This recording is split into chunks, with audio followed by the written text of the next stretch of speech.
everyone, welcome to Rats Farm. Today I'll be talking about Xarelto, also known as rivaroxaban. Xarelto is a factor Xa inhibitor. It is a pure S enantiomer. It's an odorless, non-hygroscopic white to yellowish powder. Hygroscopic just means that it absorbs moisture from the air, so it's non-hygroscopic. It comes as a 2.5 milligram round light yellow tablet, as a 10 milligram round light red tablet, 15 milligrams round red biconvex tablet, and a 20 milligram tablet that's triangle shaped and it's dark red.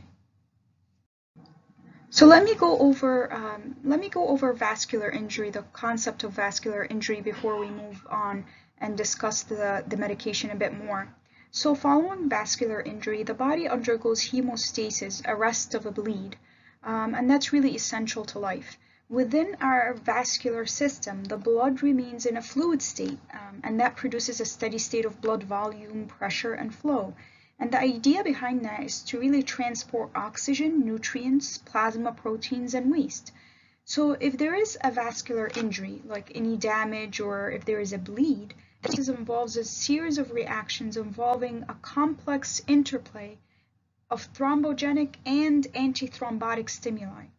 So you'll basically see a complex sequence of events, and those include formation of a platelet plug, activation of the coagulation cascade, formation of a blood clot dissolution, and fibrinolysis. So since there is this disruption that has occurred to this delicate system of checks and balances, that may lead to inappropriate clot formation within the blood vessel, and that therefore obstructs blood flow or embolizes to a distant vascular bed. So in the late 1800s, Dr. Rudolf Virchow, who's a German pathologist, he recognized the role played by blood vessels, and he recognized the three main factors that lead to pathologic clot formation. And those include endothelial injury. So for example, that can occur as a result of atherosclerosis, which leads to platelet adhesion and aggregation. Abnormalities of blood flow. So if there is turbulent blood flow in the arteries and there is stasis, for example, of blood flow in the veins, that will promote thrombus formation. And finally, hypercoagulable states. And those three made up the Virchow's triad in regards to Dr. Rudolph's discovery.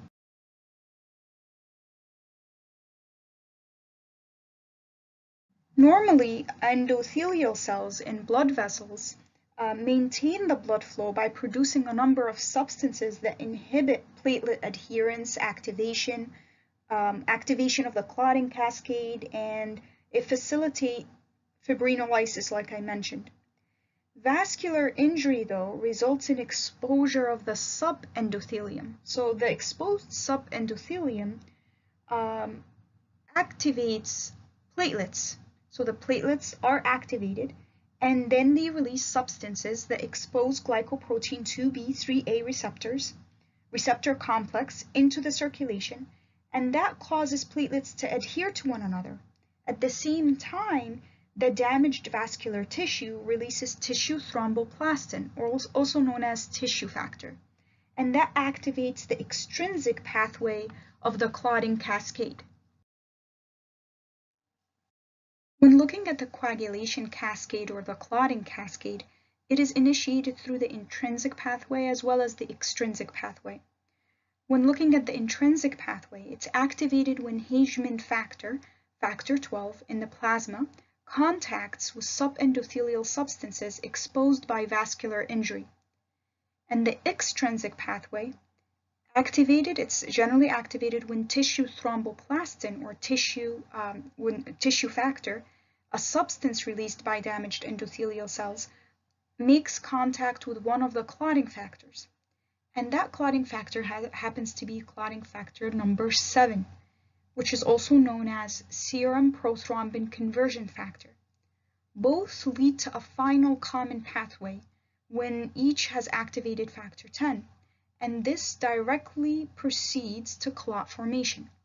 So let's look at it in a bit more detail. When you're looking at the intrinsic pathway, after the activation of factor 12, this leads to the activation of factor 7, which acts upon factor 11 and causes its activation to 11A, which acts upon factor 9 and forms factor 9A. And these reactions, as you can see, these conversions, they require calcium ions. Then the activated factor 9, which is 9A, in the presence of factor 8A and calcium ions. By the way, 8A is derived from factor 8, and combined with the calcium ions causes the activation of factor 10. And then really events are similar to the extrinsic pathway. So let's look at the extrinsic pathway. The extrinsic pathway, as mentioned earlier, the damaged endothelial cells, they release tissue factor, which is also known as tissue thromboplastin. And that leads to the activation of factor 7 to factor 7A. And tissue factor combines with the activated factor 7 in the presence of calcium ions and causes the conversion of factor 10 to 10A. Activated factor 10 in the presence of calcium ions and in the presence of factor 5 forms the prothrombin activator, which leads to the conversion of prothrombin to thrombin. Really, both the intrinsic and the extrinsic pathways lead to prothrombin activator, which is factor 10. Once it is activated, again, how is it activated? It's activated in the presence of calcium ions and factor 5. And that converts prothrombin into thrombin, which leads to the conversion of fibrinogen to fibrin. And in the presence of factor 13, which is your fibrin stabilizing factor, and calcium ions, it converts them into a stabilized fibrin clot. And that leads to the mechanism of action. Xarelto is a selective inhibitor of factor 10A. It does not require a cofactor such as antithrombin 3 for activity. It does inhibit free factor 10A and prothrombinase activity, and it has no direct effect on platelet aggregation, but it does indirectly inhibit platelet aggregation induced by thrombin. Inhibiting factor 10A, rivaroxaban does decrease the thrombin generation. So as you can see here, where Xarelto is affecting the clotting cascade, again, it's directly and selectively inhibiting factor 10A, which causes pretty much prothrombin, which causes the decreased generation of thrombin, because prothrombin will not be converted to thrombin and fibrinogen will not be converted to fibrin monomers, which will lead to a fibrin polymer and a clot. In terms of pharmacodynamics, you're going to see a dose-dependent inhibition of factor 10A activity. So you're going to see factors such as prothrombin time, activated partial thromboplastin time, and Hep test. Those are all going to be prolonged dose-dependently based on rivaroxaban. Obviously, you're also going to see anti-factor 10A activity in your patients, and that's directly influenced by rivaroxaban use. Now, keep in mind that in renal impairment, the relationship between systemic exposure and the pharmacodynamic or pharmacokinetic activity of rivaroxaban was altered in patients with renal impairment relative to those patients who are healthy control subjects. So you're going to see a percentage increase in rivaroxaban pharmacokinetic and pharmacodynamic measures in subjects with renal impairment relative to healthy subjects. And these were all studied in clinical pharmacology studies. You're going to see a rise in your PT, APTT, and again, you're going to see an increase in anti-factor 10A activity based on the patient's renal impairment.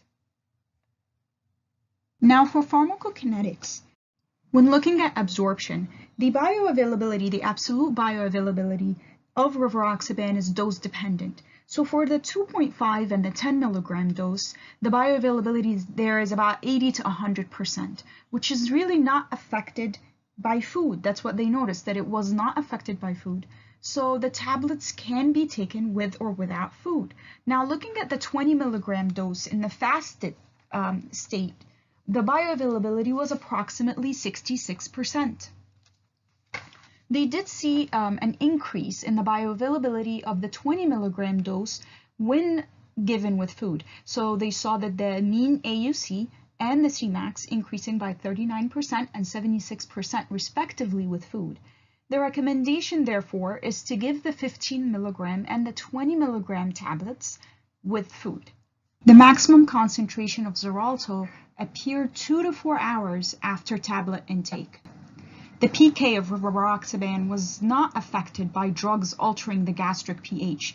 So what they studied was Xarelto, a 30 milligram single dose, plus H2 receptor antagonists, ranitidine, 150 twice a day, the antacid aluminum and aluminum hydroxide, magnesium hydroxide, they give the patients about 10 mLs, or they use Xarelto, the 20 milligram single dose, plus a PPI such as omeprazole, 40 once daily. They did not see an effect on the bioavailability and exposure of Xarelto. When you're looking at distribution, the plasma protein binding of Xarelto in human plasma is about 92 to 95%. And here your albumin is the main binding component.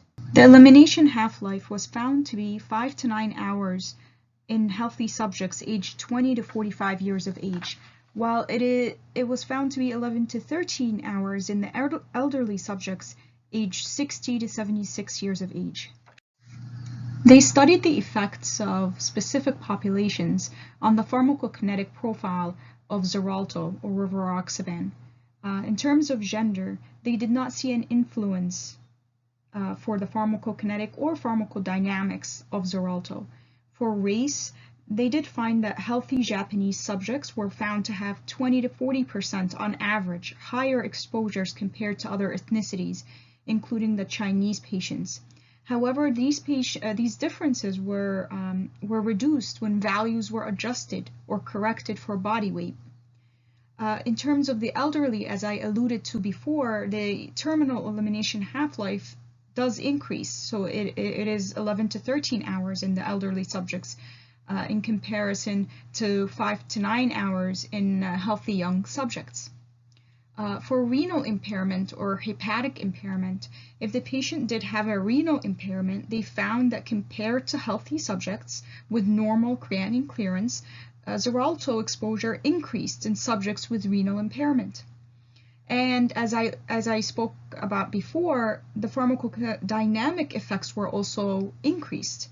Your PT, your APTT, and so on. For hepatic impairment, again, compared to healthy subjects with normal liver function, there was a significant increase in Xarelto exposure in subjects with moderate hepatic impairment. Again, increases in pharmacodynamic effects were also observed. Xarelto is indicated to reduce the risk of stroke and systemic embolism in patients with non-valvular atrial fibrillation. It's also used to treat deep vein thrombosis as well as pulmonary embolism.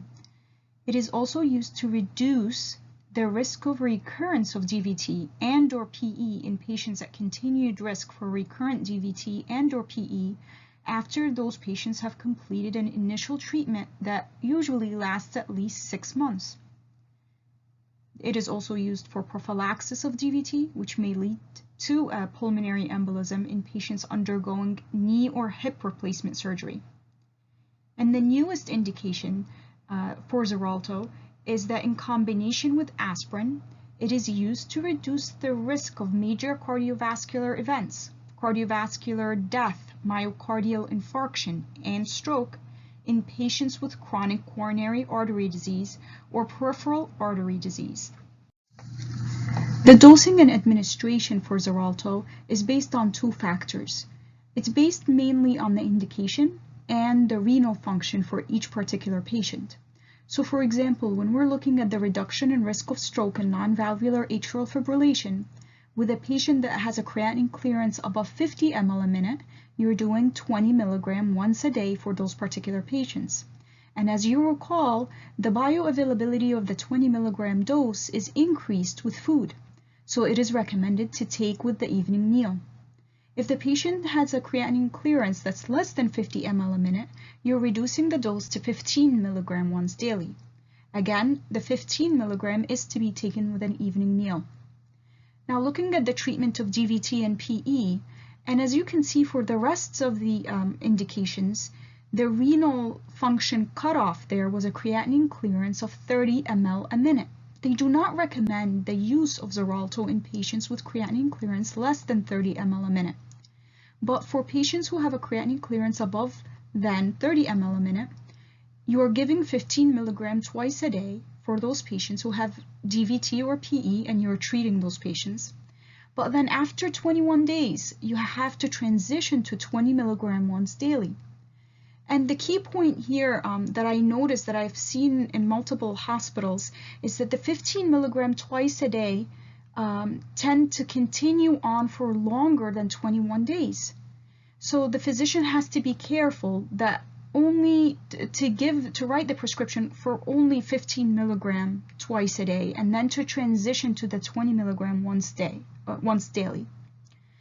And again, we're taking this with food at the same time each day. For the reduction in the risk of recurrence of DVT and or PE in patients at continued risk for DVT and or PE, for a creatinine clearance that's greater than 30 ml a minute, the dose is further reduced to 10 milligram once a day. But you only give this after at least 6 months of standard anticoagulation therapy. The 10 milligram dosing is really not, the bioavailability of the 10 milligram dosing is not affected by food, so you can take with or without food. Moving on to prophylaxis of DVT. Following a hip replacement surgery, for a patient with a creatinine clearance above 30, you're doing 10 milligram once a day for 35 days. Now notice, there is a difference in the duration for prophylaxis of hip replacement surgery versus knee replacement surgery. For hip replacement surgery, again, it's 35 days, 6 to 10 hours after surgery, once hemostasis has been established. Again, you take that with or without food. For knee replacement surgery, the 10 milligram daily is given for 12 days, again, 6 to 10 hours after the patient has established hemostasis. You're taking that with or without food as well. Now, for the newest indication, you're going to notice that the dose is very, very low. It's at 2.5 milligram twice a day. So really, there is no dosage adjustment needed or necessary based on creatinine clearance. The dose, again, is 2.5 milligram twice a day for reduction of risk of major cardiovascular events, including CV death, MI or stroke, and chronic CAD or PAD. In addition to the Xarelto, you're giving the patients aspirin, about 75 to 100 milligram dose, and that will be given once daily. Again, the 2.5 milligram dosing, the bioavailability of the 2.5 milligram dosing is not affected by food. Therefore, it is to be taken with or without food.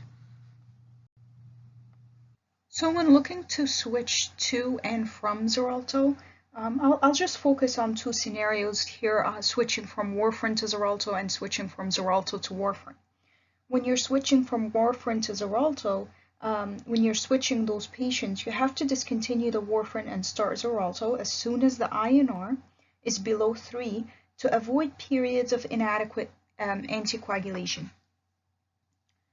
In terms of switching from Xarelto to warfarin, there hasn't been really clinical trial data that's available to guide the conversion from Xarelto to warfarin. Xarelto, we know, affects the INR. So INR measurements made during co-administration with warfarin may not really be useful for determining the appropriate dose of the warfarin. But there is one approach, and that is to discontinue the Xarelto and begin both the parenteral anticoagulant and the warfarin at the same time the next dose of the Xarelto would have been taken. Contraindications for Xarelto include active pathological bleeding as well as a severe hypersensitivity reaction to Xarelto, such as an anaphylactic reaction. The most common adverse reaction with Xarelto were bleeding complications. So as you can see here, for all of the indications, they have the studies, the trials associated with each indication. And the most frequent adverse reaction associated with permanent drug discontinuation were bleeding events in all of those trials. So as you can see, bleeding complications are the #1 adverse reactions with Xarelto. Other adverse reactions reported by 1% or greater of the Xarelto treated patients in the Einstein DVT and the Einstein PE studies include gastrointestinal disorders such as abdominal pain, fatigue, musculoskeletal and connective tissue disorders such as back pain or muscle spasm, nervous system disorders such as dizziness, psychiatric disorders such as anxiety, depression, and insomnia. Those were all reported in the Einstein DVT study using Xarelto 20 milligram dosing versus Lovenox or vitamin K antagonist.